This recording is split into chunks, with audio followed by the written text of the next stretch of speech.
Everyone, नमस्ते सबैजनालाई। कतिजना त दसैँ मनाउन गाउँ गइसक्नु भएको होला, कतिजना त इन्जोय पनि गरिरहनु भएको होला। तर कारणवश मेरो चाहिँ एकदमै धेरै घर जाने भनेर योजना बनाएको थियौँ। योजना बनाउँदै गर्दाखेरि जाने भोलिपल्ट छ भने आज जस्तो चाहिँ आमा एकदमै धेरै बिमारी हुनुभयो। घरमा पनि कोही नभएको कारणले गर्दाखेरि अङ्कल पनि इन्डिया जानुभएको, अनि म अनि आन्टी सानी तीनजना मात्र थियौँ। त्यो भएको कारणले गर्दाखेरि आमाको चाहिँ सुगर प्रेसरहरू एकदमै धेरै सुगर प्रेसरहरू भएको कारणले गर्दाखेरि चाहिँ प्रेसरले हानेर राम्रोसँगले एउटा खुट्टा चलाउन मिलिरहेको छैन। त्यो भएको कारणले गर्दाखेरि पनि मैले घर जाने सबै कुरा क्यान्सल गर्नु पर्यो। सो त्यही भएको कारणले 2-3 दिन भएको थियो एकदमै धेरै बिमारी स्याहारेर घरमा बसिरहेको, एकदमै धेरै बोरिङ भएको थियो। अनि सानी र म चाहिँ सानोकेटी हामी कसकोमा गएको अरे? हामी चाहिँ साधना दिदीकोमा गइरहेछौँ होइन। मलाई चाहिँ हामीले भनेको छैनौँ हामी आउँदैछौँ भनेर। म चाहिँ फर्स्ट टाइम जाँदैछु उहाँको घर, किनभने उहाँले घर बनाएदेखि अनि हाम्रोदेखि उहाँ सरेदेखि म खासै उहाँकोमा गएको छुइनँ। त्यो भएको कारणले आज अचम्मै मान्नुहुन्छ होला, कहाँदेखि बाटो बिरायो त पक्कै पनि भन्नुहुन्छ होला। सो त्यही भएको कारणले हामी जाँदैछौँ। घरमा बस्दा बस्दा यस्तो बोरिङ हुने कि साथीहरू, काम गर्दा गर्दा यति धेरै काम गर्दा गर्दा बोरिङ भएको हुन्छ। अनि घर जाने फ्रेस हुन्छ, माइन्ड फ्रेसहरू पनि हुन्छ भनेर प्लानिङ बनाएको सबै चौपट भयो हो। अनि त्यही भएको कारणले गर्दाखेरि चाहिँ अब घरमै बसेर के गर्ने भन्दाखेरि एकदम घरमा बसिरहन पनि फ्रस्ट्रेसन हुने क्या साथीहरू। त्यो भएको कारणले गर्दाखेरि चाहिँ हामी चाहिँ जाँदैछौँ। तपाईँले देख्न सक्नुहुन्छ यताको भिउहरू पुरै अन्त कि सानोतिर म जाँदैछु, हामी चाहिँ कुद्दैछु। साह्रो लागेको हो कि साथीहरू, आमा यहाँ चाहिँ के भन्छ यसलाई, खोइ के खेल्दै हुनुहुन्छ, पसलहरू खुल्लै रहेछ। हामी त सबजना गाउँ जानु होला भन्ने लागिरहेको थियो। लङ्गुर के खेल्दै हुनुहुन्छ यहाँनिर चाहिँ। अहिले चाहिँ धेरैजना रमाइलो गरिरहनु भएको होला, कतिजना लिन्छ होला। जो जहाँ जस्तो भए पनि इन्जोय गर्नु होला। हेर्नु त हाम्रो काठमाडौँमा भएर पनि सानी केटी चाहिँ हिँड्दैछ, साइडमा हिँडै खुसी भएर हिँड्दैछ आज धेरै पछि। यो पनि हेलो हेलो भन्छ नि,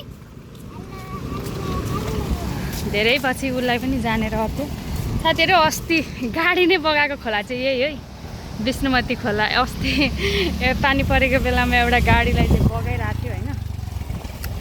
सो त्यही भएको कारणले गर्दाखेरि चाहिँ हामी जाँदैछौँ।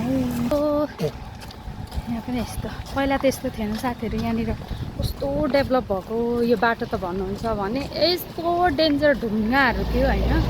यसरी स्कुटरहरू चलाउँदाखेरि नि साथीहरू यो त 1-2 दिन चलायो भने त पङ्चरै होला जस्तो देखिन्थ्यो। हेर्नु त साथीहरू, धानको बाला जुलु खेतैमा भने जस्तो हेर्ने। धानको बाला चाहिँ एकदमै लरिबरी भएको छ। अनि अर्को गीत सुनेको थिएँ कि साथीहरू, एकदमै दसैँतिर चाहिँ एकदमै भाइरल हुने गर्छ गीतहरू चाहिँ। आउँथ्यो दसैँ आउनु त पहिले नि, यस्तो बोरिङ भएको थिएन कहिले नि। किनभने अरू बेला हामीले एकदमै धेरै घर जाने गर्थ्यौँ। टाइम गएको थाहा नै हुँदैन थियो कि साथीहरू। अहिले चाहिँ एकदमै धेरै बोरिङ, काम गर्दा गर्दा अगाडि पनि गएको छैन। हाइकिङ जानलाई चाहिँ यस्तो साथीहरू खोजौँ भनेको, हाइकिङहरू पनि जाने कोही यस्तो दामी सानो भएको, काम गर्दा गर्दा अगाडि पनि गएको छैन। हाइकिङ साथीहरू दामी आकाश, ओ माइ गड यस्तो भ्यू देखिन्छ, खतरा देखिन्छ होइन। म चाहिँ यहाँ छु, कति टाढा कि फेरि टोखा, झन्डै टोखै पुग्नुपर्छ। यो त के एक्साइटेड छुट्टै थिएँ। यसलाई मैले आज गिलो चटपटे खुवाउने भनेको कि साथीहरू। तर अब गिलो चटपटे चाहिँ अब एकछिनमा खानुपर्छ चोक गएर होइन। त्यस्तो रमाइलो छ साथीहरू। यो घर देखेर चाहिँ मलाई साँच्चै गाउँकै याद आयो कि गाउँमा प्रायः चाहिँ अलिक माथि चाहिँ यस्तै घर हुन्छ नि त होइन। वा बाटो त यस्तो सुनसान शान्ति खतरा के त्यो आकाश हेर्नु न नजर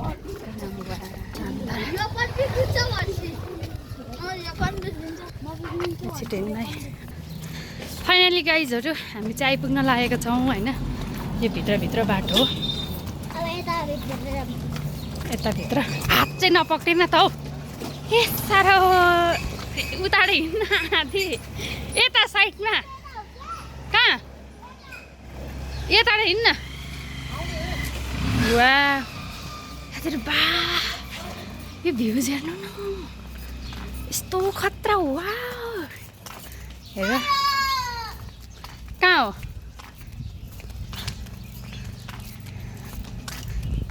हेर्न डाँडा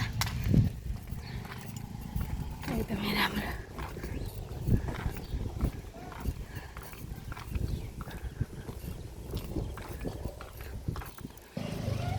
कहाँ आएको रहेछ नि हेलो गाइजहरु आज हामी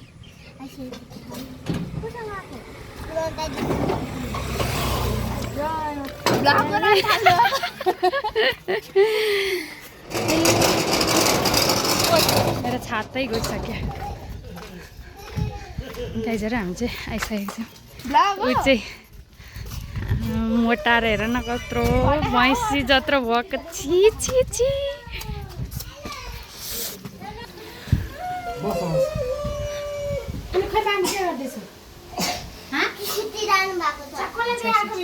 ठिकै छ मिस्पा ए अघि भर्खरै तपाईँको नाम लिइराखेको बिर्ता हालत खराब रहेछ त बिर्ताको त ओइ ताइसु कसको भिडियो गर्दैछन् हो ताइसु बिर्ता मोटा र भैँसी भएको छ को हो हेलो गर भन्दिन हेलो गर हाई हेलो हेर नामा भैँसी भन्दा पल्लो छेउ भएको छ हेर है बिर्ताले आजकल चाहिँ चटक्क रुम मिलाएर राख्दो रहेछ है भनिला आइसक्रिम बनाउँछौ त भ्यानी